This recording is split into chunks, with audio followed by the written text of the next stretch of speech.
नमस्कार,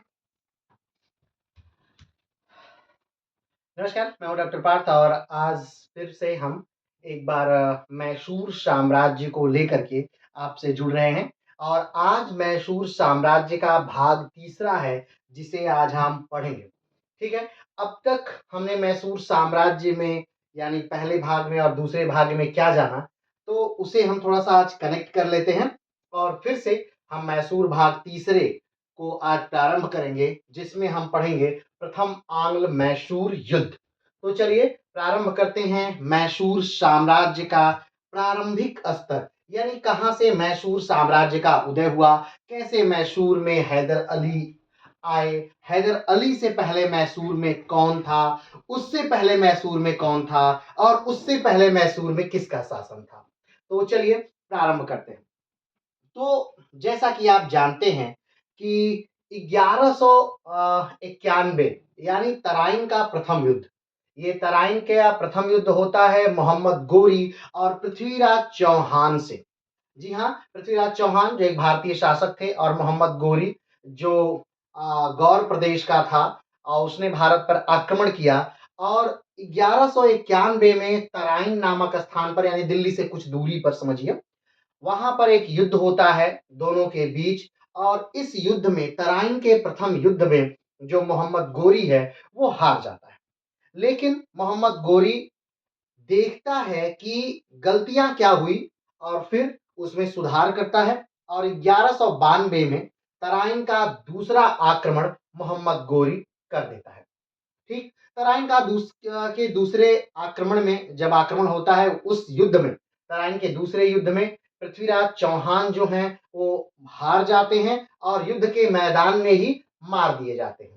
ठीक, अलग अलग इतिहासकारों की अलग अलग मान्यताएं हैं। कुछ इतिहासकार जैसे पृथ्वीराज रासो में चंदवर दाई लिखते हैं कि ऐसा नहीं हुआ था, जब गौरी उन्हें अपने यहाँ लेके जाता है, गौर लेके जाता है, वहां उन्हें अंधा कर देता है और बाद में पृथ्वीराज चौहान मार देते हैं, लेकिन ऐसा कुछ नहीं हुआ था। इतिहास जो मूल इतिहास है वो यही है कि उसी युद्ध में, तराइन के द्वितीय युद्ध में जो है वो मोहम्मद गोरी पृथ्वीराज चौहान को मार देता है। ठीक, अब इसके बाद से भारत में जो है, भारत एक तरह से यानी दिल्ली, भारत को अभी पूरे भारत तरह से मत समझिए क्योंकि अभी भारत जैसा कोई कॉन्सेप्ट उस समय है नहीं। हाँ, बहुत समय पहले था भारत जैसा कॉन्सेप्ट, जब हर्षवर्धन का शासन था या फिर उससे पहले जब चंद्रगुप्त मौर्य का शासन था या फिर गुप्त साम्राज्य जब चल रहा था तो उन लोगों ने बहुत बड़ा साम्राज्य बनाया था। लेकिन अभी ऐसा नहीं है। अभी बहुत सारे भारत में राज्य हैं और सारे राज्य अपने अलग अलग राज्य को जीत करके वहां पर खुश हैं एक तरह से और बार बार आपस में लड़ाइयां लड़ रहे हैं और कहीं ना कहीं अपने छोटे से भूभाग को ही वो अपना राज्य या अपना देश मानते हैं। ठीक है, तो भारत जैसा कोई कॉन्सेप्ट अभी नहीं। ठीक, यानी अखंड भारत ऐसा कोई कॉन्सेप्ट नहीं। चलिए आगे बढ़ते हैं, शुरू करते हैं। फिर क्या होता है, उसके बाद 1206 का समय आता है और 1206 में मोहम्मद गोरी जो है उसकी मृत्यु हो जाती है। ठीक है, मोहम्मद गोरी की मृत्यु हो जाती है। मोहम्मद गोरी के जो तीन सिपहसालार हैं, तीन सेनापति, जैसे कि यालदूज, कुबाचा और कुतुबुद्दीन ऐबक, ये अलग अलग सेनापति हैं, तीन सेनापति हैं।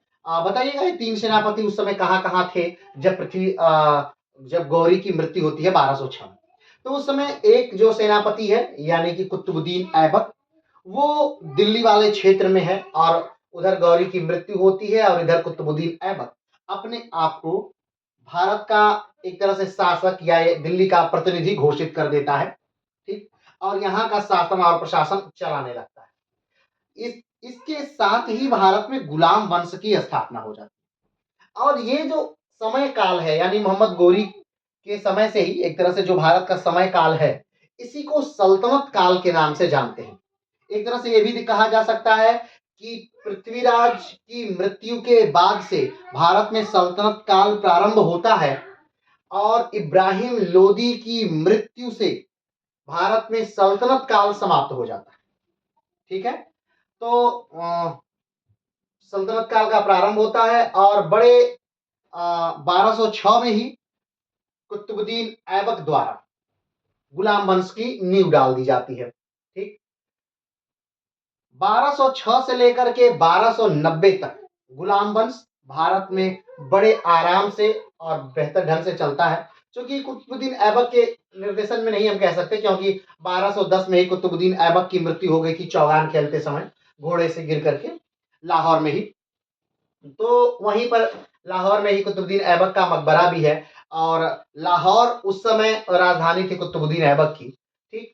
तो फिर कुतुबुद्दीन ऐबक की मृत्यु होती है, लेकिन गुलाम वंश में बेहतरीन-बेहतरीन कुछ शासक आते हैं, जैसे कि इल्तुतमिश, जैसे कि बलबन, ठीक? और एक बहुत प्रख्यात शासिका भी आती है जो मुस्लिम अगर देखा जाए कि प्रथम मुस्लिम शासिका जो है, भारत की प्रथम मुस्लिम शासिका तो है रज़िया सुल्तान, जिसे कहा जाता है। ये इल्तुतमिश की पुत्री थी, ठीक है? तो शासन चलता है और 1290 में कहीं जा करके गुलाम वंश जो है ये समाप्त हो जाता है। 1290 में एक नया वंश यहाँ पर प्रारंभ होता है। आप जानते हैं कुतुबुद्दीन ऐबक ने गुलाम वंश की नींव रखी, और कैमूर्स जो है वो गुलाम वंश का अंतिम शासक है, ठीक? 1290 में खिलजी वंश भारत में प्रारंभ होता है, ठीक? और खिलजी वंश के जो संस्थापक हैं वो जलालुद्दीन खिलजी हैं, जिन्होंने खिलजी वंश की नींव रखी और खिलजी वंश को प्रारंभ किया, ठीक? खिलजी वंश प्रारंभ हुआ, और खिलजी वंश में ही एक बेहतरीन नायक, बेहतरीन शासक आता है, जिसका नाम है अलाउद्दीन खिलजी। लेकिन खिलजी वंश ज़्यादा समय तक नहीं चलता है, क्योंकि अलाउद्दीन खिलजी की जल्दी ही बड़ी दर्दनाक मृत्यु हो जाती है, किन्हीं कारणों से। और अलाउद्दीन खिलजी की मृत्यु के बाद तुरंत ही खिलजी वंश ध्वस्त हो जाता है। अ, खिलजी वंश 1290 से लेकर के 1320 तक ही चल पाता है। खिलजी वंश के बाद भारत में एक नया वंश आता है। आप जानते हैं कि खिलजी वंश का जो आखिरी शासक था वो खुसरो खां है, ठीक है? खुसरो खां के बाद, यानी कि खिलजी वंश के बाद भारत में एक नया शासन आता है, जिसको तुगलक वंश के नाम से जानते हैं। ध्यान रखिएगा, कुल 5 वंश आते हैं, ठीक है? यानी कि सल्तनत काल के दौरान कुल 5 वंश आते हैं, जैसे कि सबसे पहले गुलाम वंश आपने देखा, खिलजी वंश, फिर तुगलक वंश, फिर सैयद वंश, फिर लोदी वंश। और लोदी को मार करके 1526 में आ जाते हैं मुगल। 1526 से मुगलों का शासन प्रारंभ हो जाता है और 1857 तक कहीं न कहीं मुगलों का शासन चलता है। वैसे तो देखा जाए, अगर ढंग से देखा जाए, तो मुगलों का शासन तो उसी समय समाप्त हो जाता है जब लगभग 1707 में अ, औरंगजेब की मृत्यु होती है। लेकिन फिर भी किसी तरह से घसीटते हुए मुगल अपना शासन लगभग चलाते हैं 1857 तक। लेकिन 1857 में इनको बहिष्कृत कर दिया था, लेकिन हमें मुगलों तक नहीं आना है।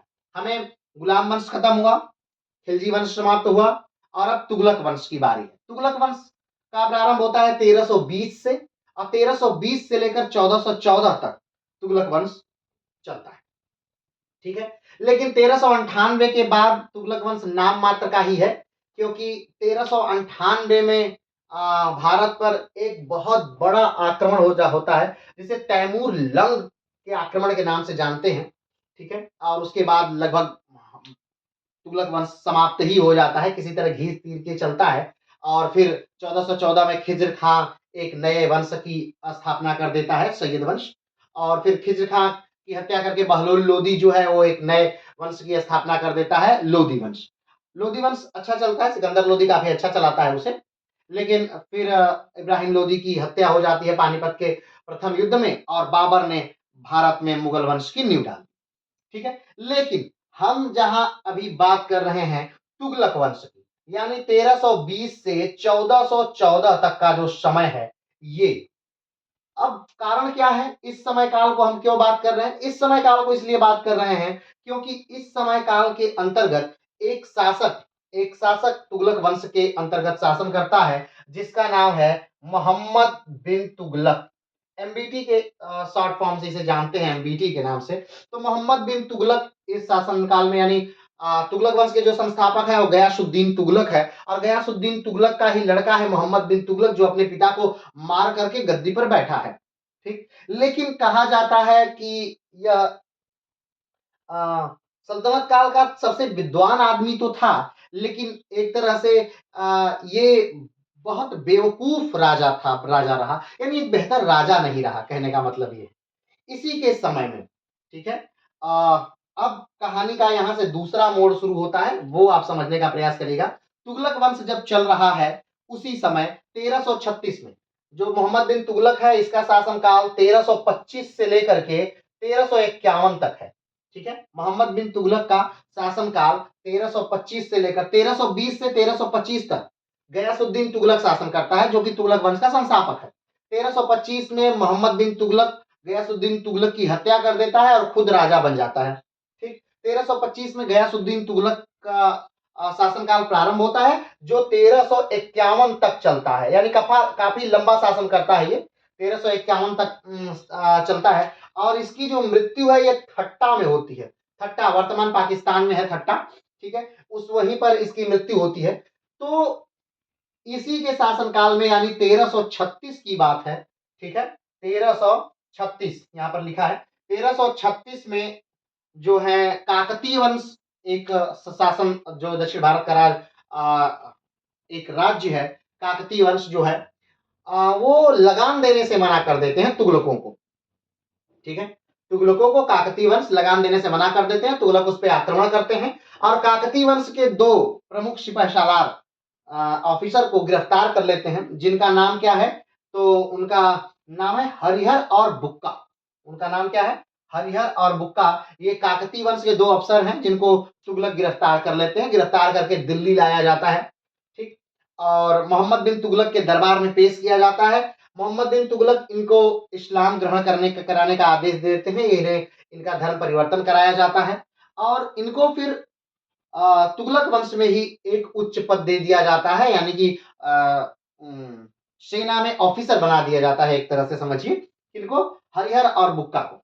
ठीक है, अब जब ये तुगलक वंश की सेना में भर्ती हो गए, इनका धर्म चेंज हो गया है, तो अब इनको दक्षिण में भेजा जाता है राज्य विस्तार के लिए। ठीक है, क्योंकि ये दक्षिण के हैं, दक्षिण की आबो हवा जानते हैं, सारी चीज जानते हैं, तो इनको दक्षिण में भेजा जाता है राज्य विस्तार के लिए।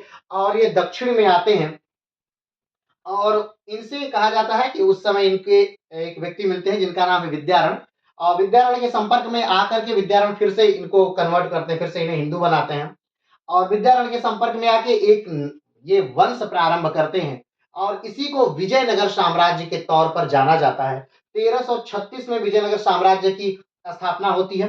कहाँ होती है ये थोड़ा सा जानने योग्य विषय है, आइए इसको देख लेते हैं।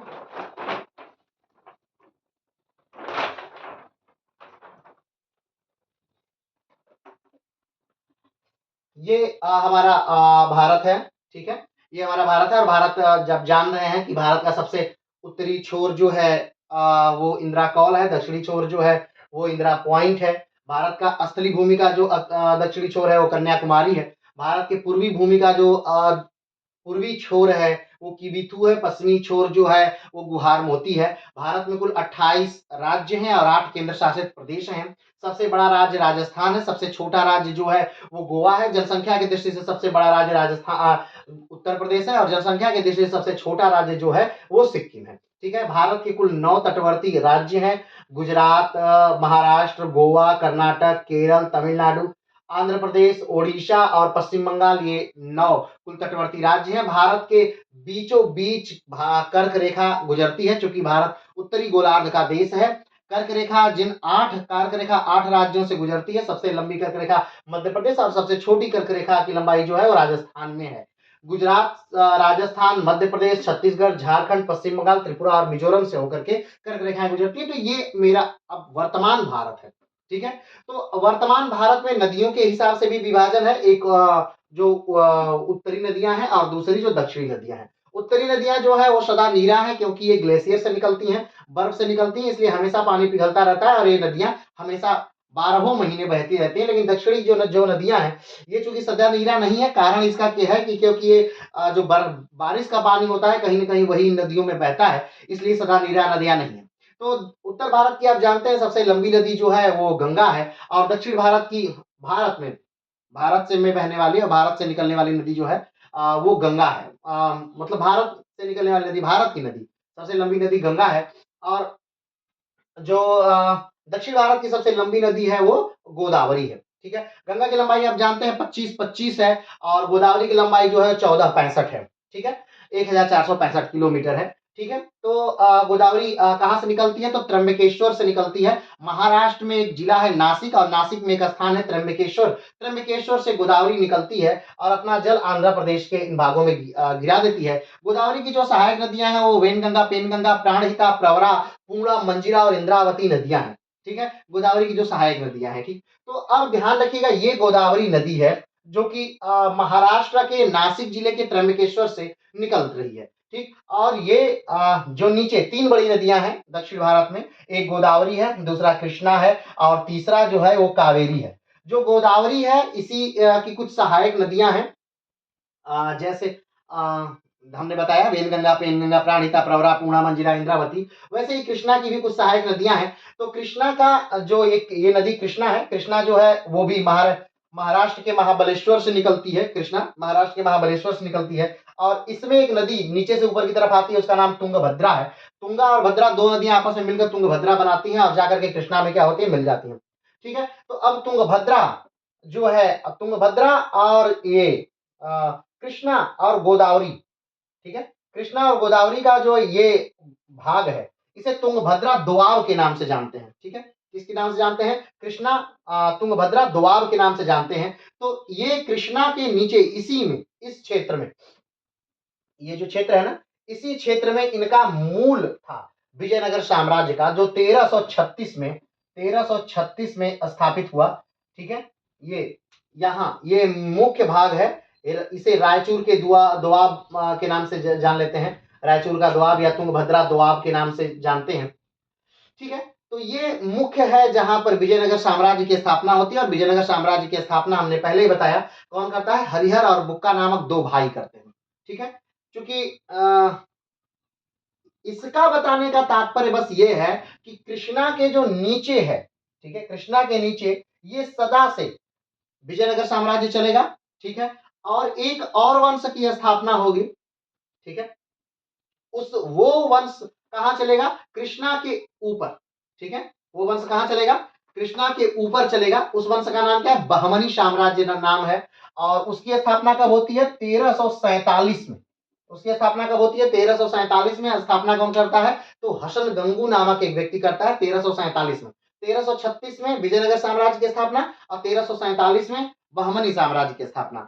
यानी कि कृष्णा के ऊपर बहमनी साम्राज्य, कृष्णा के नीचे विजयनगर साम्राज्य। क्लियर है? चलिए, तो ये मुख्य क्षेत्र है विजयनगर साम्राज्य का। अब धीरे धीरे विजयनगर साम्राज्य दक्षिण की तरफ क्या होगा? बढ़ता जाएगा। विजयनगर साम्राज्य ने चार साम्राज्यों के अंतर्गत शासन किया। वो चार साम्राज्य हैं, संगम, सुलुग, तुलुग और आराबिलु।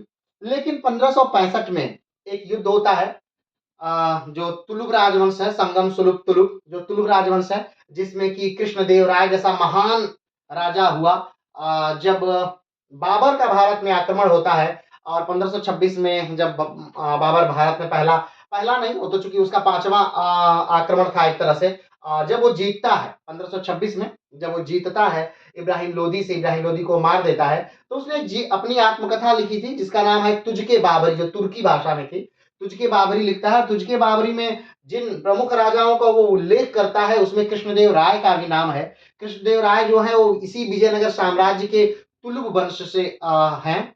और वो कहता है कि जो कृष्णदेव राय है भारत के सबसे महान राजाओं में से या सबसे बलशाली राजाओं में से एक है। तो इस हिसाब से आप समझ सकते हैं कि विजयनगर साम्राज्य कितना बेहतरीन और बड़ा साम्राज्य अपने समय में था, ठीक है। तो विजयनगर साम्राज्य का फैलाव काफी अलग अलग राजाओं के समय में अलग अलग होता है और काफी विस्तारित भी होता है। कहा जाता है कि जैसे उत्तर भारत में अकबर और बीरबल के किस्से बहुत प्रसिद्ध हैं, उसी तरह दक्षिण भारत में कृष्णदेव राय और तेनालीराम के किस्से काफी ज्यादा प्रसिद्ध हैं, ठीक है। इसमें भी एक तरह से प्रधान अष्ट दिग्गज जो हैं, अष्ट दिग्गज इसमें भी आते हैं। और आप जानते हैं कि अकबर के नवरत्न थे, ठीक है। और शिवाजी के अष्ट प्रधान थे और इनके अष्ट दिग्गज हैं। तो चलिए उस बातों में नहीं जाते हैं, आगे बढ़ते हैं। तो 1565 में 1565 में एक युद्ध होता है जिसे राक्षसी तंगड़ी का युद्ध कहते हैं, ठीक? और इसमें क्या होता है कि जो बहमनी साम्राज्य है, चूँकि बहमनी साम्राज्य भी क्या होता है टूट जाता है। हमने कहा कि 1337 में 1347 में बहमनी साम्राज्य की स्थापना होती है और 1565 आते-आते बहमनी साम्राज्य भी 5 भागों में टूट जाता है। नाम क्या है? बरार, बीदर, बीजापुर, गोलकुंडा और अहमदनगर। ये 5 भाग है जिसमें बहमनी साम्राज्य बहुत बुरी तरह टूट जाता है और कहीं न कहीं विजयनगर साम्राज्य से बार-बार युद्ध जारी ही रहता है। चूँकि आप जानते हैं कि जो 2 देश हैं आस-पास के या फिर जो 2 राज्य हैं, वो हमेशा से लड़ते ही रहे हैं किसी न किसी कारणवश। जैसे भारत-पाकिस्तान हमेशा-हमेशा लड़ ही रहा है। तो 2 जो राष्ट्र हैं, वो हमेशा लड़ रहे हैं, हमेशा ही लड़ते रहते हैं। ठीक है, चलिए आते हैं इसमें। तो 1565 में राक्षसी तंगड़ी का युद्ध होता है और या फिर बन्नरहट्टी का युद्ध के नाम से भी इसे जानते हैं। तो 1565 में जब ये युद्ध होता है उसके बाद विजयनगर साम्राज्य बहुत बुरी तरह क्षतिग्रस्त होता है और विजयनगर साम्राज्य को बहुत बुरी तरह मिल करके ये चारों, हाँ 5 नहीं, बरार उसमें शामिल नहीं होता है, ठीक है? और बाकी 4 मिल करके यानी बीदर, बीजापुर, गोलकुंडा और अहमदनगर मिलकर के चारों बहुत बुरी तरह विजयनगर साम्राज्य को हरा देते हैं और राजधानी को, जो विजयनगर राजधानी है, हम्पी राजधानी जो है, इनकी उस राजधानी को बहुत बुरी तरह क्या करते हैं तो जला देते हैं। ठीक? अब ध्यान दीजिएगा, अब जो कर्नाटक का उत्तरीय भाग है यानी मैसूर वाला जो भाग है, यहीं पर एक नए साम्राज्य की स्थापना होती है, जो कि विजयनगर साम्राज्य के अंतर्गत ही सामंत थे। उन्हीं वो एक नए साम्राज्य की स्थापना करते हैं, जिसे वाडियार वंश के नाम से जानते हैं। क्या नाम से है इनका? वाडियार वंश के नाम से जानते हैं। 1612 में, ठीक, यानी 1565 में विजयनगर साम्राज्य पूरी तरह से समाप्त हो जाता है। हाँ, ये मत सोचिएगा कि पूरी तरह से समाप्त हो गया। इसके बाद अराविडु वंश आता है और धीरे-धीरे घसीट के कम से कम 100 वर्ष वो भी चलेगा। लेकिन वो महत्व नहीं है, वो उसका गौरव नहीं है, विजयनगर साम्राज्य जैसा उसका गौरव नहीं है, हालाँकि ना किसी तरह चल रहा है वो। चलिए वो अलग विषय है। तो 1612 में एक नए वंश की स्थापना होती है जिसे वाडियार वंश कहा जाता है और वाडियार वंश के जो संस्थापक हैं वो कौन है?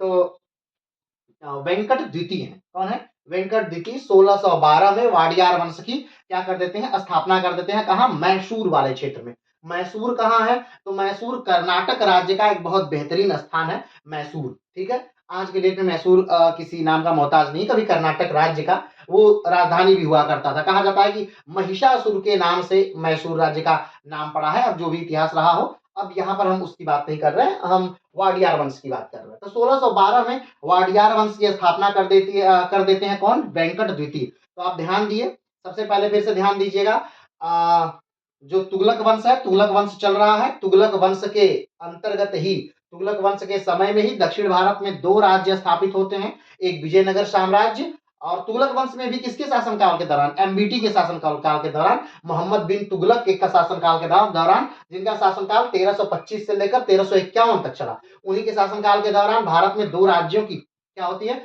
स्थापना होती है दक्षिण भारत में, एक बहमनी साम्राज्य और एक विजयनगर साम्राज्य। बहमनी साम्राज्य जो है वो कृष्णा नदी के उत्तर में है और विजयनगर साम्राज्य जो है कृष्णा नदी के दक्षिण में है। 2 साम्राज्य स्थापित हो जाते हैं। अब 2 साम्राज्य स्थापित तो हो गए और धीरे-धीरे चलते भी हैं और सदा के लिए एक-दूसरे के दुश्मन भी है।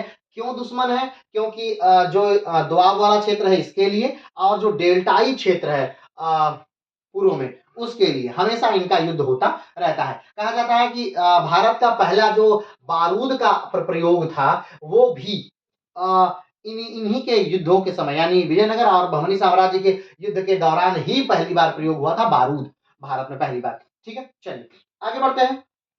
तो अब 1565 में वो बहमनी साम्राज्य को नष्ट कर दिया जाता है, सॉरी, विजयनगर साम्राज्य को नष्ट कर दिया जाता है बहमनी साम्राज्य के द्वारा और उसी विजयनगर साम्राज्य की राख पर कर्नाटक के मैसूर वाले क्षेत्र में कब 1612 में वाडियार वंश की स्थापना करते हैं वेंकट द्वितीय। क्लियर है? आगे बढ़ते हैं। राजा हुआ अब इसी का यानी कि वाडियार वंश का ही राजा 18वीं शताब्दी में एक होते हैं जिनका नाम है, अब वो वंश लगातार चलता आ रहा है वाडियार वंश, और वाडियार वंश में ही एक राजा होते हैं जिनका नाम है चिक्का कृष्णराज।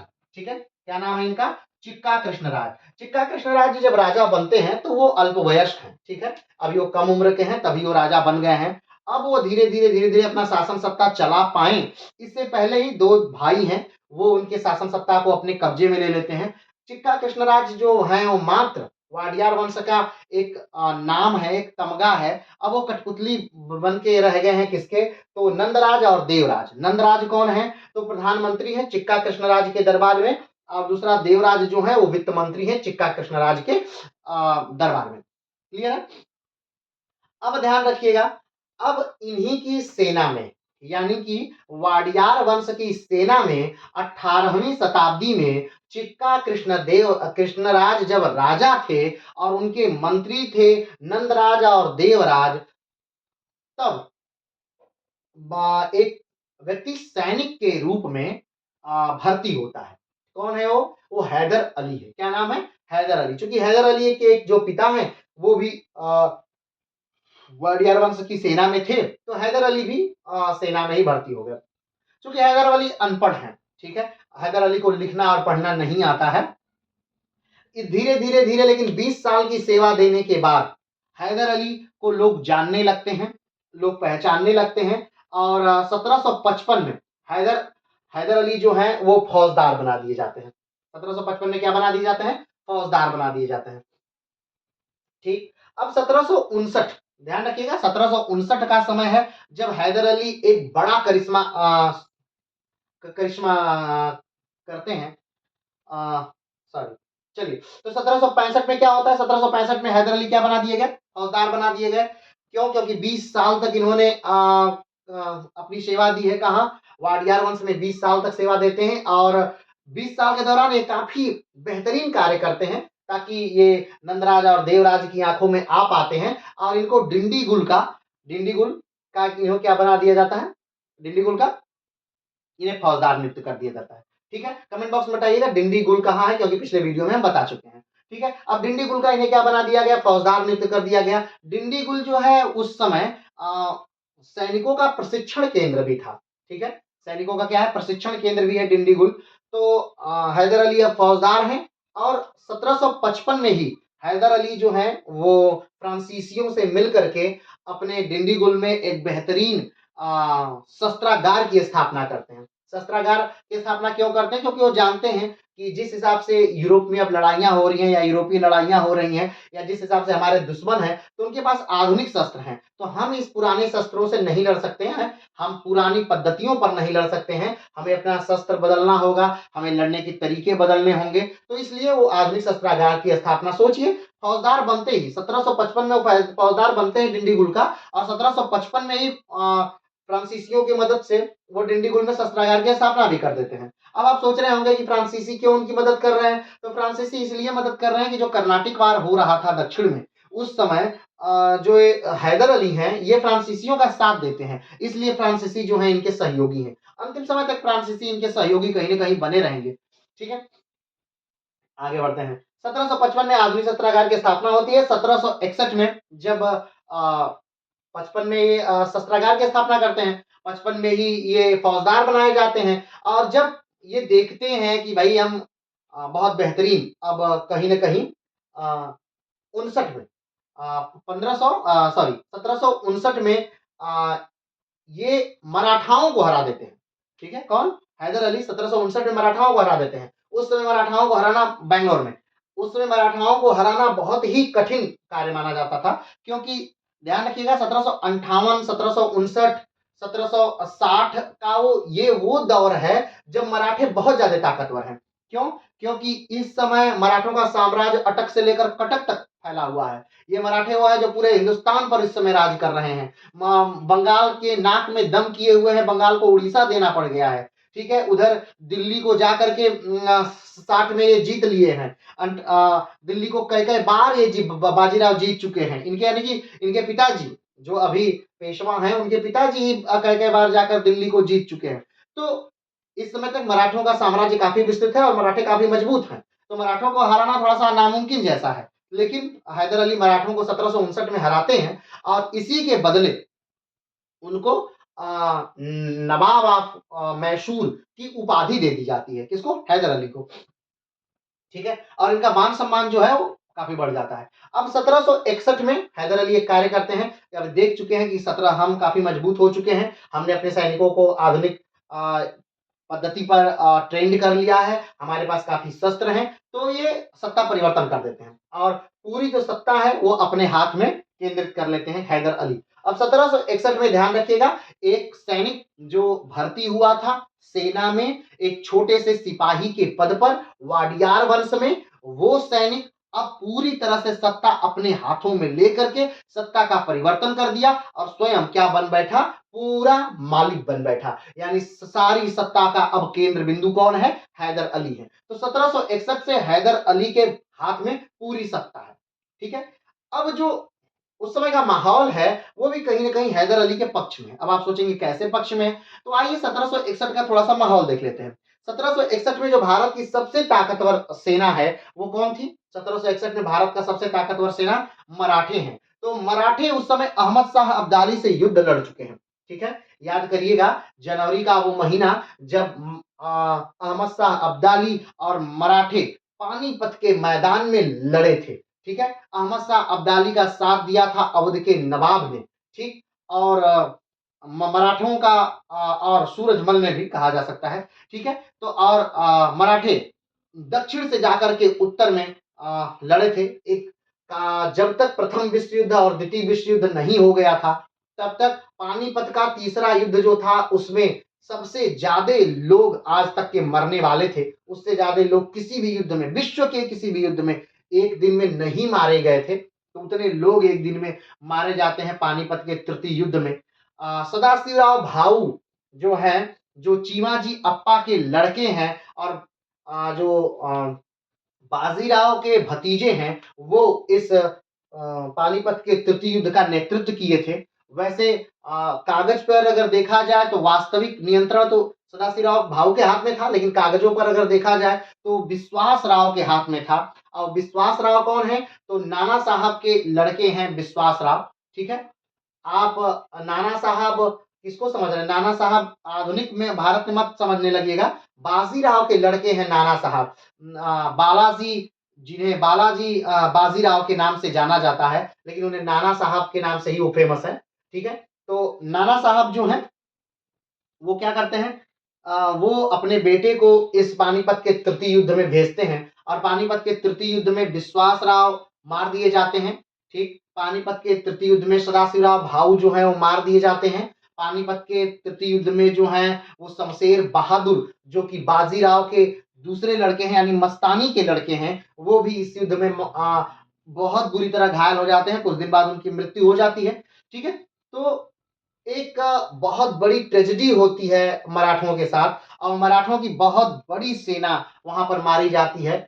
ठीक है, कहा जाता है कि लगभग 1 लाख का आंकड़ा था उस दिन जो इतने लोग मारे गए थे। कुछ लोग इसे 2 लाख 2.5 लाख भी बताते हैं, लेकिन जिस पर ज्यादा सहमति है वो 1 लाख था। ठीक है, तो अब यहाँ पर इतने लोग मार दिए गए। अगले दिन युद्ध के मैदान के बाद भी अगले दिन पानीपत की गलियों में घरों से निकाल निकाल कर लोगों को मारा गया, जिसमें औरतें, बच्चे, बूढ़े भी थे। कहा जाता है कि इस युद्ध में बहुत सारे लोग घूमने के लिए गए थे उत्तर भारत की, कि इतनी सेना जा रही है साथ में हम लोग भी चल जाएं और उत्तर भारत घूम लेंगे। तो कहा जाता है कि लगभग 4 लाख, लगभग अब जो भी आंकड़े रहे हों, 4 लाख तो कुछ ज्यादा ही बड़ा संख्या है, लेकिन जो भी आंकड़े रहे हों, लेकिन बहुत बड़ी संख्या में लोग दर्शनार्थी के तौर पे, यानी सैनिकों से ज्यादा दर्शनार्थी इस सेना के साथ में थे और बहुत बुरी तरह सबकी मृत्यु हो गई, सबको मारा गया, सबकी हत्या हुई। ठीक है, तो इस घटना के बाद जो है वो अब मराठों के पास कोई उत्तराधिकारी नहीं है। क्यों? क्योंकि वहां से जब सेना खत्म होती, 1761 में जब लड़ाई युद्ध खत्म होता है, तो नाना साहब भी उसी सदमे में कहीं ना कहीं मर जाते हैं। और जो रघुनाथ राव है, रघुनाथ राव कौन है? तो बाजीराव के 2 बेटे हैं। ठीक है, एक नाना साहब और दूसरा रघुनाथ राव। तो नाना साहब जो कि बड़े हैं ये गद्दी पर बैठते हैं और जब इनकी मृत्यु हो जाती है 61 में, तो रघुनाथ राव गद्दी पर बैठना चाहते हैं, लेकिन लोग कहते हैं कि नहीं, जो नाना साहब हैं, इन्हीं का जो बड़ा लड़का है, जो माधवराव है, जो अभी अल्पवयस्क है, उसी को गद्दी पर क्या किया जाएगा, बैठाया जाएगा। तो वो गद्दी पर बैठता है एक तरह से, लेकिन अभी वो अल्पवयस्क है। फिर उसके बाद रघुनाथ राव गद्दी पर लेना चाहते हैं, तो मराठे जो हैं, वो आपसी द्वंद में काफ़ी ज़्यादा क्या है, व्यस्त हैं।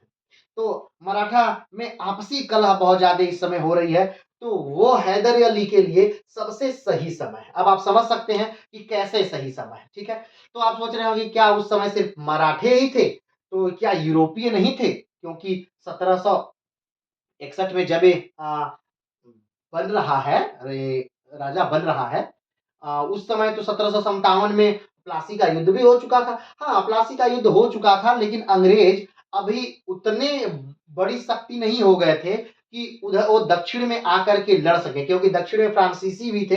तो एक बड़ा युद्ध ही था फ्रांसीसियों का, चूंकि 1760 में वांडीवास का युद्ध भी हो चुका था। तो फ्रांसीसी अंग्रेजों से हार चुके थे, लेकिन अभी अंग्रेज उतनी बड़ी शक्ति नहीं थे कि ये दक्षिण में आते और इनको हरा देते। अभी उतनी बड़ी शक्ति अंग्रेज नहीं थे। ठीक। और जो दक्षिण के राज्य थे, निजाम का राज्य यानी हैदराबाद वाला राज्य, अब आप कहेंगे कि वहां पर क्या दिक्कत थी, तो वहां भी उत्तराधिकार का युद्ध चल रहा था। ठीक है, जो कर्नाटक वाला क्षेत्र था, वहां का जो राज्य था, वहां भी उत्तराधिकार का युद्ध चल रहा था। तो एक बड़ा बेहतरीन समय था हैदर अली के लिए कि वो अपना राज्य क्या कर ले, बना सके। और हैदर अली ने उस समय का भरपूर लाभ उठाया और अपना राज्य बना लिया, और बहुत सारा भाग उसी 61 में ही जल्दी-जल्दी करके मराठों का बहुत सारा भाग क्या कर लिया, जीत भी लिया। ठीक है? तो अब आप समझ गए होंगे कि किस प्रकार से जो ये मैसूर साम्राज्य है, इसकी नींव पड़ गई और हैदर अली कैसे एक सिपाही से एक शासक बन गया और उसने एक बेहतरीन सेना नायक होने का जलवा बिखेरा। यानी बेहतरीन धीरे-धीरे अब चूँकि अभी अंग्रेजों से इसका युद्ध नहीं हुआ है, लेकिन प्रथम आंग्ल-मैसूर युद्ध में जब हैदर अली अंग्रेजों को हरा देगा, तो लोगों के सामने एक करिश्मा हो जाएगा। करिश्मा यानी कि अब तक सबको लगता था कि अंग्रेजों को हराया नहीं जा सकता। जब तक इनसे युद्ध नहीं होता है, तो अंग्रेजों को लगता है कि अंग्रेजों को हराया नहीं जा सकता। क्योंकि ऐसी बात नहीं है कि अंग्रेज हारे नहीं हैं। अंग्रेजों को बहुत बुरी तरह औरंगजेब ने भी हराया है और अंग्रेजों को बहुत बुरी तरह शाहजहां ने भी हराया था। ठीक है? लेकिन फिर भी वो बहुत पहले की बातें हो गई। अभी के लोगों को लगता है कि अंग्रेजों को हराया ही नहीं जा सकता। लेकिन हैदर अली जब अंग्रेजों को हरा देता है, तो उसका जो कद है, वो काफ़ी ज़्यादा क्या होता है, लोगों की निगाह में बढ़ जाता है। ठीक है? तो यहाँ पर आप देख लिए कि किस प्रकार से अ, हैदर अली का शासन प्रारंभ होता है। अब ध्यान दीजिएगा, एक ध्यान देने वाली बात और है थोड़ा-सा कि 1761 के बाद हमने बताया कि मराठा साम्राज्य क्या है, अनस्टेबल है। ठीक? लेकिन धीरे-धीरे मराठा साम्राज्य स्टेबल होता है और जो उम, मराठे हैं, वो फिर से हैदर अली पे क्या करते हैं, आक्रमण करते हैं। तो ध्यान दीजिएगा, 1764 में मराठा आक्रमण हैदर अली पर क्या हुआ, होता है। 1764 में मराठाओं का क्या होता है, आक्रमण हैदर अली पर होता है और उसमें हैदर अली की हार भी होती है। ठीक है? तो कई बार अभी मराठे क्या करेंगे, आक्रमण करेंगे माधवराव के नेतृत्व में। ध्यान रखिएगा, उसमें पेशवा कौन है, माधवराव। माधवराव ये कौन है, तो ये नाना साहब के लड़के हैं। नाना साहब कौन है, तो ये बाजीराव के लड़के हैं। बाजीराव कौन है, तो बालाजी विश्वनाथ के लड़के हैं। और 1713 में बालाजी विश्वनाथ क्या बनते हैं, पेशवा बनते हैं, और वहीं से एक क्रम पेशवाई का चलने लगता है। ऐसा नहीं है कि ये पहले पेशवा हैं, लेकिन हाँ, वंशानुगत पेशवाई जो है, यहीं से क्या होती है, प्रारंभ होती है।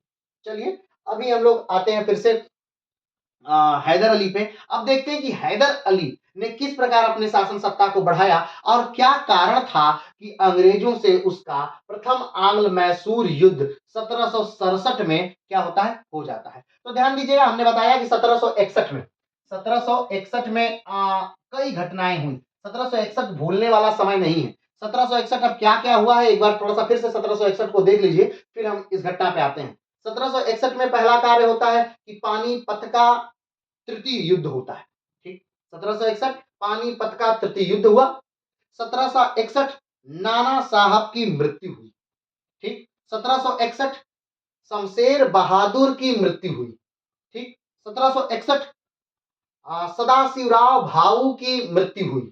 1761 विश्वास राव की मृत्यु हुई 1761, हैदर अली राजा बना 1761। तो ये सारे फैक्टर है 1761 का एक साथ सबको अगर देखा जाए तभी ये 1761 अच्छे से समझ में आता है। और 1761 कभी भूलता नहीं है क्योंकि मैसूर जुड़ा है कहीं ना कहीं मराठों से। अगर मराठे उतने ताकतवर रहे होते तो ये जो हैदर अली है ये शासक नहीं बन पाए होते। ठीक है, लेकिन फिर भी हैदर अली का शासक बनना अब यहां से हम शुरू करते हैं। ठीक है, चलिए तो देखते हैं पहला पॉइंट क्या है। मैसूर और अंग्रेज दोनों राज्य विस्तार करना चाहते थे।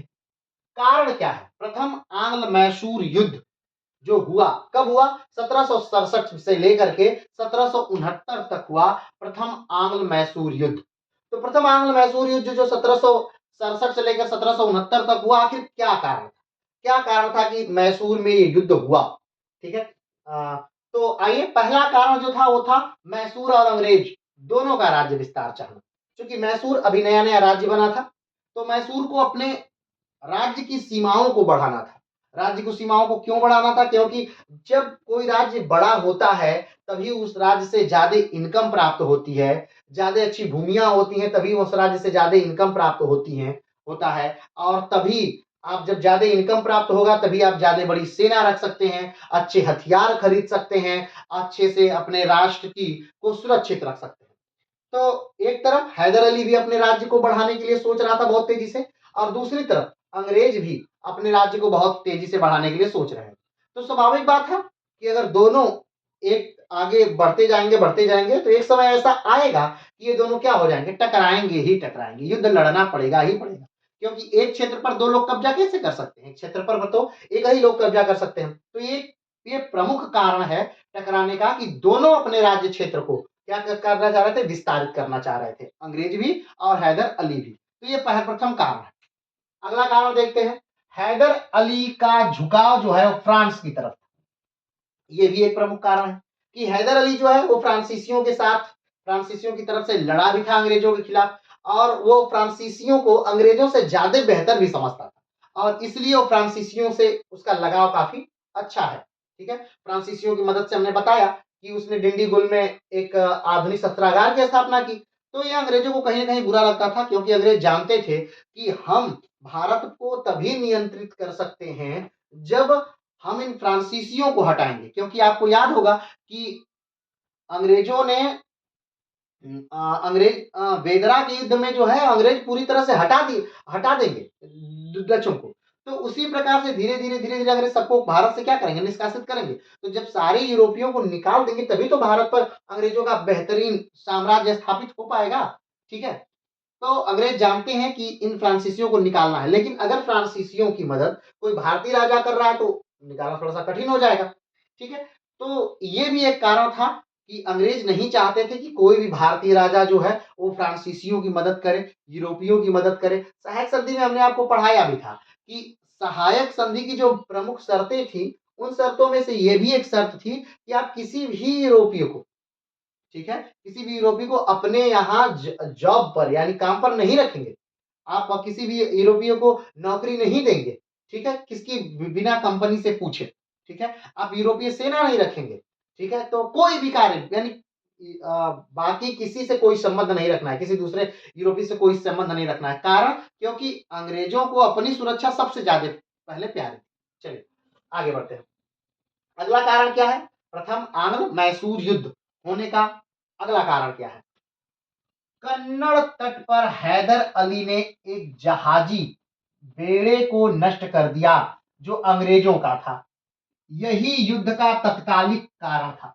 कन्नड़ तट का अर्थ है, देखिए हमने आपको बताया था, इसको थोड़ा सा समझ लेते हैं। हमने बताया था कि भारत के 9 ऐसे राज्य हैं। ठीक है, भारत के 9 ऐसे राज्य हैं जो कि समुद्र से अपना तट बनाते हैं, यानी समुद्री सीमा रखते हैं। 9 ऐसे राज्य हैं। ठीक है, और हर राज्यों का जो तट है, बस महाराष्ट्र और गोवा का एक तट है। ठीक है, बाकी सारे राज्यों का जो तट है उनका अलग अलग क्या है? नाम है। कमेंट बॉक्स में बताइएगा, क्योंकि कई बार हम बता चुके हैं। आज कन्नड़ तट आपको बता दे रहे हैं। तो कर्नाटक वाला जो तट है, ठीक है, ये कर्नाटक वाला जो तट है इसे कन्नड़ तट के नाम से जाना जाता है। ठीक है, तो यहाँ पर इस कन्नड़ तट पर एक जहाजी बेड़ा था। किसका था? अंग्रेजों का था। बताइएगा कि गुजरात वाले तट को क्या कहते हैं, महाराष्ट्र वाले तट को क्या कहते हैं, केरल वाले तट को क्या कहते हैं, तमिलनाडु के तट को क्या कहते हैं, आंध्र प्रदेश के तट को क्या कहते हैं, उड़ीसा के तट को क्या कहते हैं, और पश्चिम बंगाल के तट को क्या कहते हैं। ठीक है, तो जो कन्नड़ वाला तट है वहां पर एक अंग्रेजों का जहाजी बेड़ा था, जिसको क्या किया, हैदर अली ने डुबा दिया, नष्ट कर दिया। ठीक है, ये जो है ये तत्कालिक कारण है। देखिए, किसी से युद्ध का, कोई बात का, जैसे प्रथम विश्व युद्ध हुआ, द्वितीय विश्व युद्ध हुआ, या कोई भी युद्ध हुए किसी भी में, तो बहुत सारे कारण होते हैं, बहुत सारे कारण कि कुछ आर्थिक कारण, राजनैतिक कारण, लेकिन एक जो होता है तत्कालिक कारण, यानी कि जिस बात पर युद्ध शुरू हो गया, वो कारण जो होता है उसे तत्कालिक कारण कहते हैं कि इस बात ने युद्ध शुरू कर दिया। तो जो प्रथम आंग्ल मैसूर युद्ध का तत्कालिक कारण था वो क्या था कि हैदर अली ने कन्नड़ तट पर स्थित अंग्रेजों की जहाज को क्या कर दिया, डुबो दिया या नष्ट कर दिया। तो इससे अंग्रेज बहुत ज्यादा बौखला गए, और ये प्रथम आंग्ल मैसूर युद्ध का प्रथम और तत्कालिक कारण था, यानी त्वरित कारण यही था। आगे बढ़ते हैं। हैदराबाद के निजाम आसफ झा द्वितीय ने अंग्रेजों के संसाधनों को हटाने के लिए साजिश रची थी। ठीक है, अब आप देखेंगे कि जो प्रथम आंग्ल मैसूर युद्ध होता है, इसमें अंग्रेजों के खिलाफ हैदर अली ने बड़ी अच्छी रणनीति बनाई। अब शुरू से हैदर अली, मैसूर का दुश्मन है मराठे, मराठों का दुश्मन है मैसूर, ठीक, मैसूर का दुश्मन है निजाम, मराठे के दुश्मन है निजाम, सब एक दूसरे के दुश्मन है। लेकिन प्रथम आंग्ल मैसूर युद्ध में बड़ी बुद्धिमत्ता से हैदर अली ने निजाम और मराठों को अपनी तरफ क्या कर लिया था, मिला लिया। तो जो हैदराबाद के निजाम है ये कहीं ना कहीं अंग्रेजों के विरोध में एक तरह से थे, हो चुके थे, तो साजिश रची थी, ये भी एक कारण था। अंग्रेजों ने हैदर अली के खिलाफ उत्तरी सरकारों से गठबंधन किया था। अंग्रेजों ने हैदर अली के खिलाफ उत्तरी सरकारों से क्या किया, गठबंधन किया था। आगे, अंग्रेजों ने माहे पर कब्जा करने की कोशिश की थी, जो हैदर अली के संरक्षण में था। अब माहे कहां है और क्या हुआ था, इसको भी थोड़ा सा एक बार देख लेते हैं।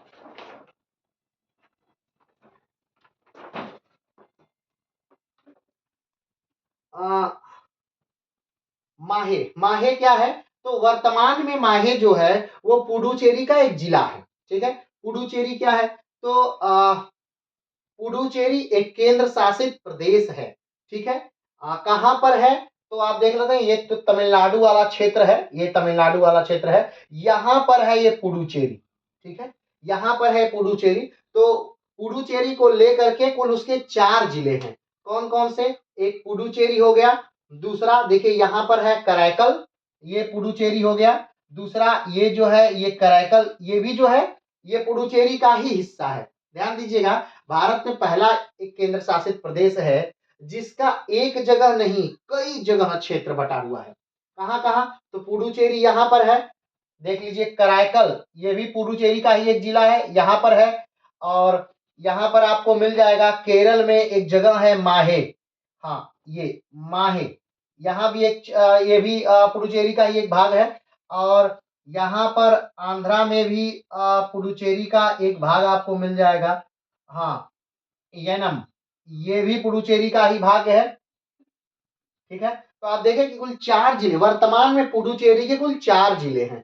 कौन कौन से, यनम, पुडुचेरी, कराईकल और माहे। ठीक है, तो माहे जो है वो केरला में है, ठीक, कराईकल जो है वो तमिलनाडु में है, पुडुचेरी भी है तमिलनाडु में है, और यनम जो है ये आंध्रा में है। ठीक है, तो जो ये माहे वाला क्षेत्र है, ये जो माहे वाला क्षेत्र है, माहे वाला क्षेत्र किसके नियंत्रण में था, तो मैसूर साम्राज्य के नियंत्रण में था, यानी हैदर अली के नियंत्रण में था। और ये माहे वाला क्षेत्र उन्होंने फ्रांसीसियों को दे रखा था कि ठीक है आप इस पे अपना आयात निर्यात करिए, बंदरगाह रखिए, जो भी करना है करिए।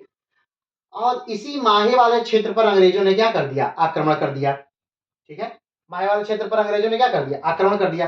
अब ये कहीं न कहीं हैदर अली को बहुत बुरा लगा कि ये क्षेत्र मेरा है और ये क्षेत्र मैंने फ्रांसीसियों को दिया है, और ये अंग्रेज कौन होते हैं इस माहे पर आक्रमण करने वाले, कब्जा करने वाले। तो ये आक्रमण भी, ये बात भी प्रथम आंग्ल मैसूर युद्ध का क्या था, एक कारण था। ठीक है, बात समझे? चलिए आगे बढ़ते हैं। तो अंग्रेजों ने माहे पर कब्जा करने की कोशिश की थी, जो हैदर अली के संरक्षण में था। आगे बढ़ते हैं। अंग्रेजों की आक्रामक नीति भी कारगर थी इस युद्ध के कारण। अंग्रेजों की जो नीति थी ना, शुरू से ही क्या थी, काफी आक्रामक नीति थी। यानी किसी से मिलना, बात करना, या ऐसा कुछ नहीं था। वो अपने राज्य क्षेत्र को, अपने क्षेत्र को बहुत तेजी से बढ़ाना चाहते थे, इसलिए वो बहुत ज्यादा आक्रामक थे। ठीक है, तो इस ये नीति भी उनकी एक कारगर थी।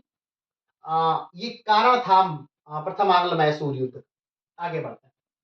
1761 में जब मराठा पानीपत के तृतीय युद्ध में हार कर कुछ कमजोर हो गए थे, तो इसका लाभ उठाकर हैदर अली ने मराठों को दक्षिण भाग को जीत लिया। हमने बताया कि 1761 में क्या हुआ, 1761 में मराठे कमजोर हो गए। ठीक है, और मराठा क्षेत्र जो था, अब उस समय हैदर अली ने देखा कि मराठा क्षेत्र या मराठवाड़ा जो है वो कमजोर है, या कमजोर हाथों में है, या अभी गृह युद्ध चल रहा है, जिसका लाभ उठाया जाए। और हैदर अली ने मराठा के दक्षिणी भागों पर कई बार आक्रमण किए और बहुत सारे भाग क्या कर लिए, जीत लिए। जैसे में जीते हुए जो भाग थे, वीडानपुर है, बदनपुर है, ठीक है, सुंदार कारनारा है, सेरा है, गुटी है, बल्लारपुर है, और भी बहुत सारी चीजें भाग थे। कमेंट बॉक्स में बताइएगा कि कौन कौन से भागों को हैदर अली ने जीत लिया था 1761 में आक्रमण करके। ठीक है, तो जीत लेता है। हैदर अली ने मराठों की से संधि कर ली और बड़ी चालाकी से महफूज खां की मदद से हैदर अली ने मराठों 1767 में, हाँ सॉरी, भाग को जीत लिया। लेकिन जब माधवराव के समय मराठे फिर से ताकतवर हुए 1766 में, ठीक में, मराठों ने हैदर अली के राज्य पर आक्रमण कर दिया। हमने बताया था कि 1761 में हैदर अली क्या करता है, राजा बन जाता है। 1761 में ही वो उस समय का भरपूर लाभ उठाता है और मराठा के दक्षिण वाले क्षेत्र को, मराठवाड़ा को, बहुत सारे भागों को जीत लेता है। अब उस समय मराठवाड़ा में या मराठाओं में गृह युद्ध चल रहा था माधवराव और रघुनाथ राव के बीच। माधवराव उस गृह युद्ध में जीत जाते हैं, रघुनाथ राव यानी अपने सगे चाचा को बंदी बना लेते हैं, और फिर माधवराव आक्रमण कर देते हैं किस पर, हैदर अली पर। तो पहला आक्रमण जो है 1764 में हुआ, जिसमें हैदर अली हार गया। फिर 1766 में फिर से आक्रमण करते हैं, कहां पर, हैदर अली पर, और फिर से वो क्या होते हैं, जीत जाते हैं। अगला पॉइंट है, जब हैदर अली मराठों से युद्ध कर रहा था, तब अंग्रेजों ने निजाम से संधि कर हैदर के राज्य पर आक्रमण करने की योजना बनाई। अब अंग्रेजों ने देखा कि भाई 1766 का समय है और जो हैदर अली है वो बिजी है, कहा, मराठों से युद्ध करने में काफी व्यस्त है। तो इस समय का क्या किया जाए, लाभ उठाया जाए, और उसने निजाम से क्या किया, हाथ मिलाया, और निजाम से हाथ मिला करके आक्रमण कर दिया हैदर अली। लेकिन चूंकि हैदर अली क्या है, काफी चालाक व्यक्ति है, तो हैदर अली जानता है कि अगर मैं अकेले रहूंगा तो स्वाभाविक बात है ये निजाम के साथ मिलकर अंग्रेज मुझे हरा देंगे। लेकिन बड़ी कूटनीति के साथ ये मराठों को और हैदर अली को, अरे सॉरी, मराठों को और निजाम को, अब एक बार थोड़ा सा देख लीजिए, निजाम बार बार नाम आ रहा है, आप समझ नहीं पा रहे होंगे, ध्यान से देखिए। ये वाला जो क्षेत्र है ये किसका, किसके क्षेत्र में है, ये वाला क्षेत्र जो है ये हैदर अली के क्षेत्र में है। ठीक है, अब यहाँ पर ये आंध्रा वाला जो भाग है, हैदराबाद वाला, आंध्र प्रदेश वाला, हैदराबाद वाला, ये वाला जो भाग है ये निजाम का क्षेत्र, ये वाला भाग देख रहे हैं, ये वाला भाग ये निजाम का क्षेत्र है। ठीक, तो अब इस क्षेत्र को हैदर अली ने अपने में मिला लिया।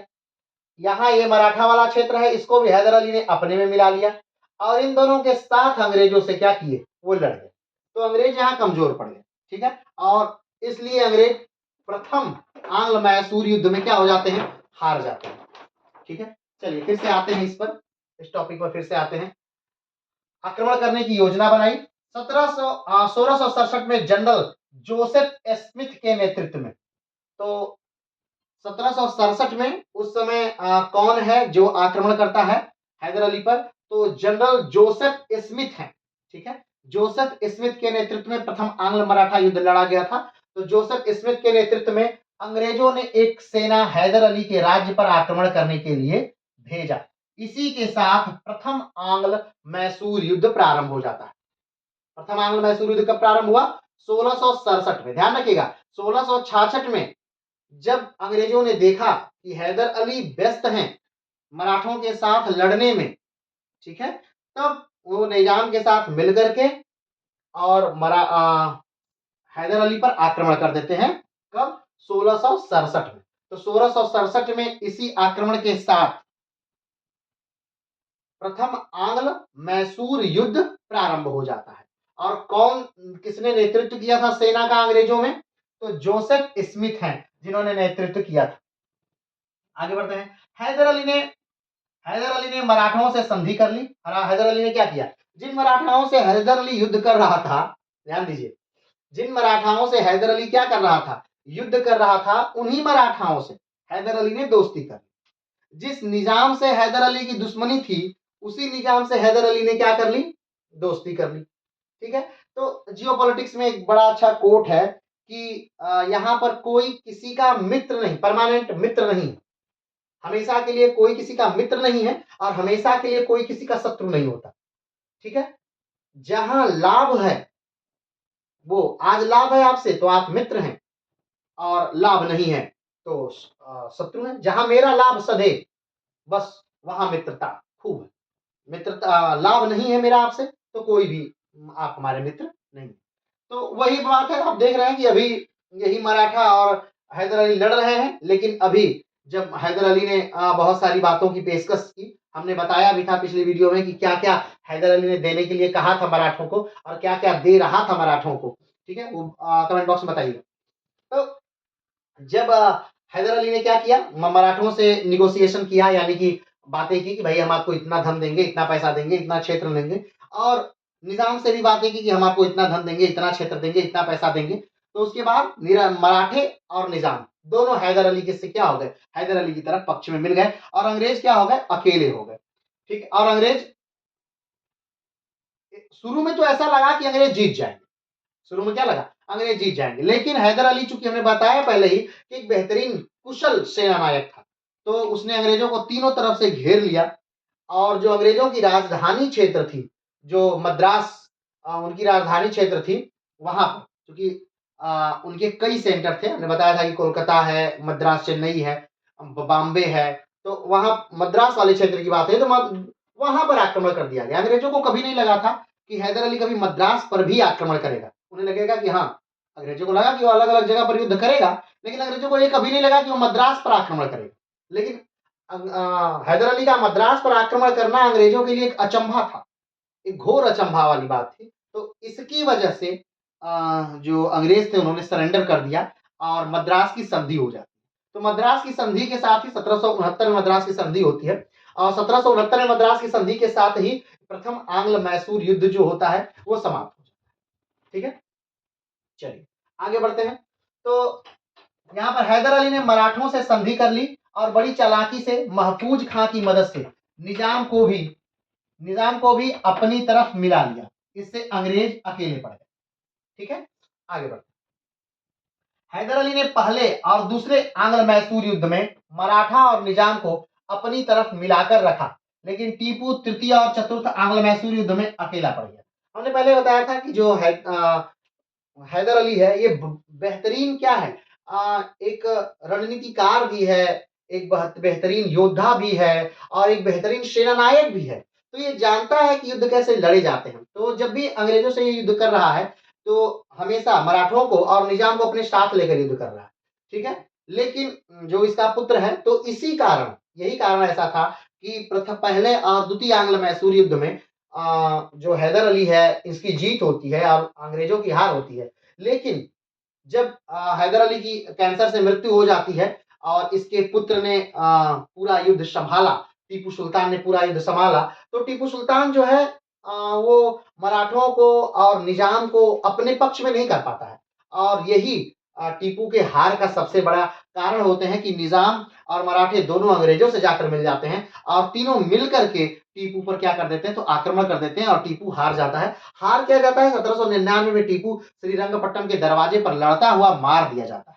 ठीक है, और अंग्रेज पूरी तरह से मैसूर को अपने कब्जे में कर लेते हैं, जीत लेते हैं। वहां पर एक पपेट शासक बैठा दिया जाता है, वो अलग विषय है। चलिए फिर से हम लोग यहाँ पर आते हैं। जोसेफ स्मिथ ने तीनों सेना को सम्मिलित रूप से चंगा घाट तथा त्रिनोनमूली के युद्ध में हरा दिया। अब देखिए, हमने पहले बताया था आपको कि शुरू में अंग्रेज लग रहा था कि जीत रहे थे। जो जोसेफ स्मिथ है, उन्होंने सम्मिलित सेना को यानी मराठा, निजाम और हैदर अली तीनों की सेना को दो स्थानों पर बहुत बुरी तरह हराया। कौन सा? एक चंगा घाट तथा त्रिनोमूली के युद्ध में हरा दिया। जिससे क्या हुआ, जिससे मराठे और निजाम हैदर अली का साथ छोड़ दिया। तो ऐसा मत सोचिएगा हैदर अली का साथ छोड़ दिया अंग्रेजों में चल गए, नहीं, ऐसा नहीं है। उन्होंने हैदर अली का साथ क्या कर दिया, छोड़ दिया। मराठों और निजाम ने जब दो बार हारे मराठे और निजाम, कहां पर? चंगा घाट तथा त्रिनोनमूली के युद्ध में। किससे? अंग्रेजों से जब हारते हैं तो वो मराठों का साथ, अरे वो हैदर अली का साथ क्या कर देते हैं, छोड़ देते हैं। कहां कहां हारते हैं, ध्यान दीजिएगा।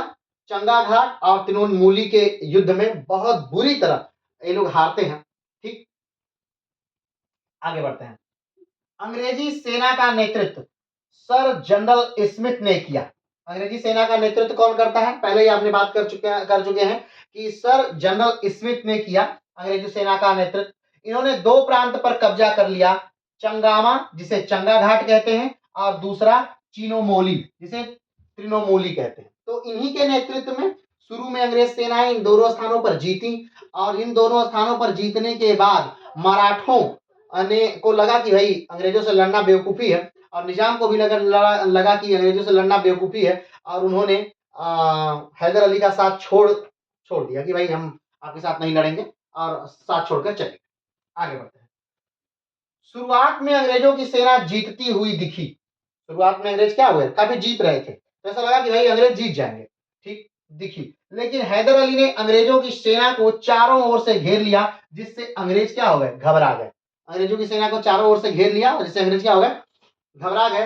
हैदर अली ने अंग्रेजों से मंगलौर छीन लिया। क्या छीन लिया? मैंगलोर स्थान है, काफी बड़ा स्थान है मैंगलोर, उसे छीन लिया। हैदर अली ने एक छोटी सी टुकड़ी लेकर मद्रास पर आक्रमण कर दिया, जो मुख्य मेन लैंड है अंग्रेजों का, जो अंग्रेजों का गढ़ है, जो उस समय राजधानी है एक तरह से, ठीक है, दक्षिण भारत की।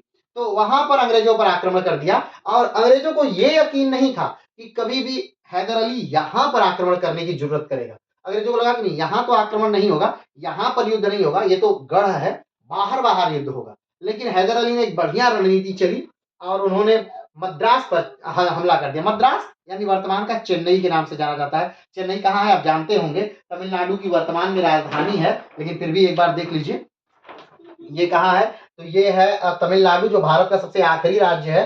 ठीक है, आप जानते हैं भारत का सबसे उत्तरी राज्य हिमाचल है, सबसे दक्षिणी राज्य तमिलनाडु है, सबसे पूर्वी राज्य अरुणाचल है, सबसे पश्चिमी राज्य गुजरात है। तो जो सबसे दक्षिणी राज्य तमिलनाडु है या इसकी राजधानी है चेन्नई, सबसे उत्तर में, यानी आंध्र प्रदेश से एकदम लगा हुआ स्थान है। तो ये जो चेन्नई है सबसे उत्तर में, ये इस चेन्नई पर क्या कर दिया, आक्रमण कर दिया। किसने कर दिया? हैदर अली ने कर दिया। ठीक है, कुछ सैनिक टुकड़ी लेकर के, जिससे क्या हो गया, तो अंग्रेज एकदम अचंभित रह गए कि यहां पर कैसे आक्रमण हो गया और उन्हें लगा कि ये मद्रास जीत लेगा और मद्रास वो जीत भी लेता। लेकिन अब अंग्रेजों को इससे अंग्रेज मजबूर हुए और अंग्रेजों को हमने कहा कि संधि करनी पड़ी। कब? 1769 में अंग्रेजों को संधि करनी पड़ी। इसे ही मद्रास की संधि कहते हैं और इसी मद्रास की संधि के साथ क्या होता है, तो प्रथम आंग्ल मैसूर युद्ध समाप्त हो जाता है। ठीक है, मद्रास की संधि के साथ 1769 में प्रथम आंग्ल मैसूर युद्ध समाप्त होता है और हैदर अली की साख चारों तरफ फैल जाती है कि भाई इसने तो अंग्रेजों को हरा दिया। ठीक है, आगे बढ़ते हैं, आक्रमण करते हैं। हो सकता है इसके लिए तैयार छोटी सी टुकड़ी लेकर मद्रास पर आक्रमण कर दिया, जबकि अंग्रेज मद्रास पर भी आक्रमण हो सकता है इसके लिए तैयार नहीं थे। इसलिए अंग्रेजों को विवश होकर मद्रास की संधि करनी पड़ी। मद्रास की संधि यानी कि प्रथम आंग्ल मैसूर युद्ध का समापन, प्रथम आंग्ल मैसूर युद्ध का समापन हो जाता है। कब? 1769 में। कब से प्रारंभ हुआ है प्रथम आंग्ल मैसूर युद्ध?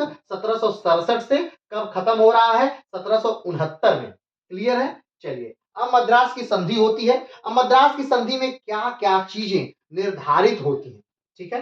तो मद्रास की संधि में जो सबसे मेजर चीज थी, जो सबसे बड़ी चीज थी निर्धारित होने की, वो ये कि अब से हम दोनों एक दूसरे का सहयोग करेंगे। यानी कि जब भी आप पर आक्रमण होगा, तो यानी कि जब भी अंग्रेजों पर आक्रमण होगा, तब हैदर अली सहायता करेंगे, और जब भी हैदर अली पर आक्रमण होगा, तब अंग्रेज सहायता करेंगे।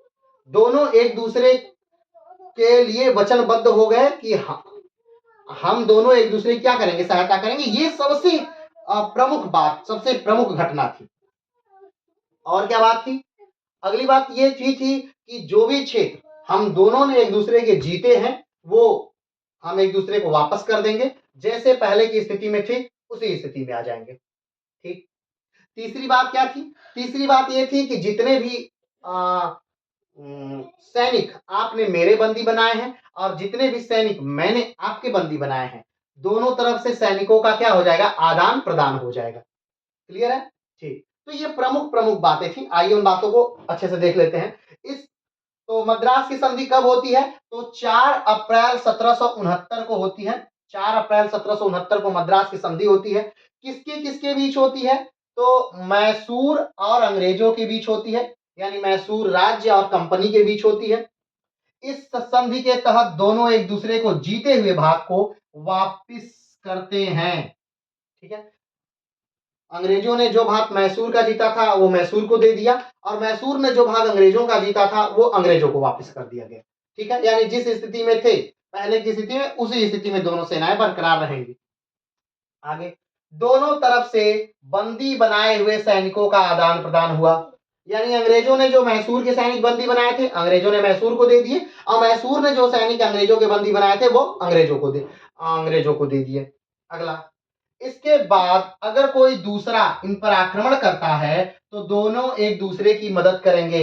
हमने पहले ही बताया कि सबसे इंपॉर्टेंट बात जो थी, जिसके उल्लंघन का आरोप लगा करके हैदर अली ने बाद में अंग्रेजों पर आक्रमण किया, यानी जिसका मुख्य कारण द्वितीय आंग्ल मैसूर युद्ध का जो मुख्य कारण था वो यही था कि अंग्रेजों ने वचन दिया था कि हम आपकी सहायता करेंगे, लेकिन जब मैसूर पर मराठों ने आक्रमण किया और हैदर अली ने अंग्रेजों से मदद मांगी तो अंग्रेजों ने मदद नहीं की, और इसी बात से हैदर अली क्या हो गए, नाराज हो गए। और यही कारण था द्वितीय आंग्ल मैसूर युद्ध का। तो प्रथम आंग्ल मैसूर युद्ध में ये एक शर्त है क्या, कि कोई भी राज्य अगर मैसूर पर आक्रमण करता है तो अंग्रेज मदद के लिए आएंगे, और कोई भी राज्य अगर अंग्रेजों पर आक्रमण करता है तो मैसूर मदद के लिए जाएगा। चलिए आगे बढ़ते हैं। इस समय अंग्रेजों का गवर्नर बरेलश था। अंग्रेजों का गवर्नर कौन है इस समय? बरेलश है। ठीक है, ध्यान रखिएगा, इस समय अंग्रेजों का गवर्नर कौन है? बरेलश है। 1771-72 में पेशवा माधवराव ने मैसूर पर आक्रमण किया। याद करिए, हमने बताया कि पहला आक्रमण जो था माधवराव ने कब किया? 1764 में। दूसरा आक्रमण 1766 में। फिर आक्रमण 1771 में। अब 1771 में जब पेशवा माधवराव आक्रमण करते हैं 71-72 में, तो ये बचाने के लिए नहीं आते हैं। कौन? अंग्रेज बचाने के लिए हैदर अली के पास नहीं आते हैं। ठीक है। पेशवा माधवराव ने मैसूर पर आक्रमण किया, लेकिन अंग्रेजों ने हैदर अली को सहायता नहीं दी।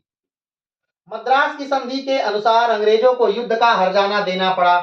हमने आपको बताया था कई बार कि जब भी युद्ध होता था तो जो भी हारा हुआ पक्ष था वो जितना खर्च हुआ है जीते हुए पक्ष का, वो धन, वो पैसा हारा हुआ पक्ष जीते हुए पक्ष को देगा। इसी को हर्जाना कहते थे।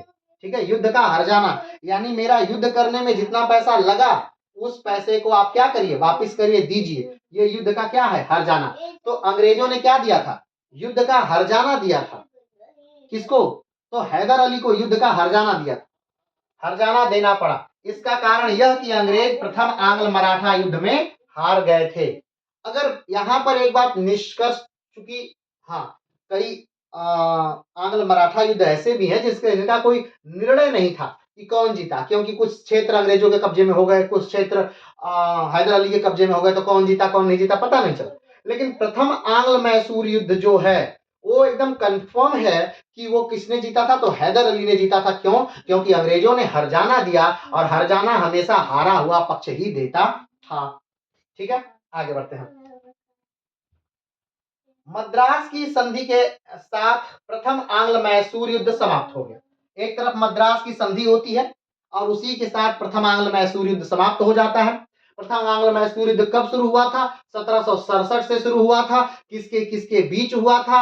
अंग्रेजों और हैदर अली के बीच हुआ था।